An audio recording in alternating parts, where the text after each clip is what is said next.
Partnerships like the East Center are really important because the lifeblood of any organization is really the talent that we can bring into it. This is a great program, the College Connector Day program. It allows us to connect and bring together local students that are on the verge of starting a great career after finishing your college years here at some of the local universities, and gives you a chance to listen to what companies have to offer in terms of a great career. This is a great opportunity. We plan on having many programs like this at the East Center in the future, and this is a big one that we're really looking forward to hear some of these speakers. Going through 3 different areas, I had 3 different managers throughout those 3 different years.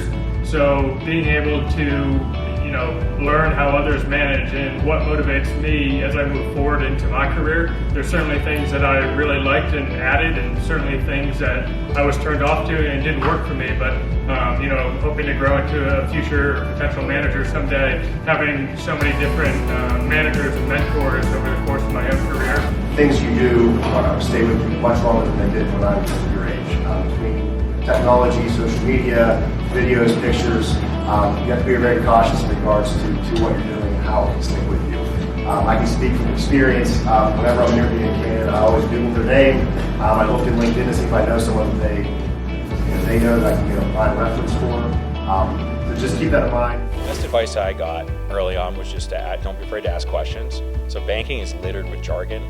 We just had someone join us on our team who's actually our team leader from manufacturing and healthcare. And what makes him a good leader is he's not afraid to ask subordinates, often entry-level people, hey, tell me what an LC means. And we're like, oh, it's a letter of credit. But it takes 3 or 4 years. That's speaking from my experience, maybe Paul's probably a little quicker. The jargon is so heavy in banking or in finance in general that what served me well is I always was around asking questions to people, and what I found is people like to talk about what they do or like to talk about themselves. So as long as you're respectful, and I was lucky enough to be in a position where, as an entry-level person, I was just trying to be a sponge and gather as much information selfishly because I didn't know what I wanted to do. So in that process of trying to figure out where my skills best fit, that information gathering process, I asked a lot of stupid questions, probably more than once.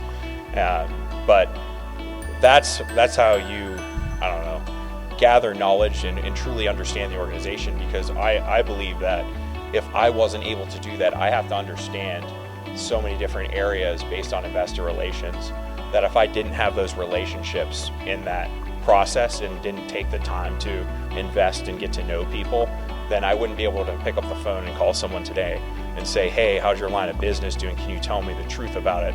It would be more of a veneer or a sales pitch, because people want to protect their information from people they don't know. From the manager's perspective, when it comes to me, when it gets past the recruiting and it comes to me, a couple things that I'm going to look at, particularly if you're going to give additional information, if you're going to do more, you have a cover letter, you have an extended CV, whatever it is, make sure it has substance. I don't like when I get any sort of a resume or application that has a cover letter that doesn't have any real relevant content. It's all fluffy words, because to me, it's not respectful to my time. So if you're going to put a cover letter on there, think about how you think you will benefit that organization and speak to that. That's what I want in your cover letter. Tell me what you really, and be honest. That's the second thing, because when I interview, I will know if you or not. So be honest about what you think you can contribute, and when you have that cover letter, don't just copy some template from Google and put your own, put your name on it.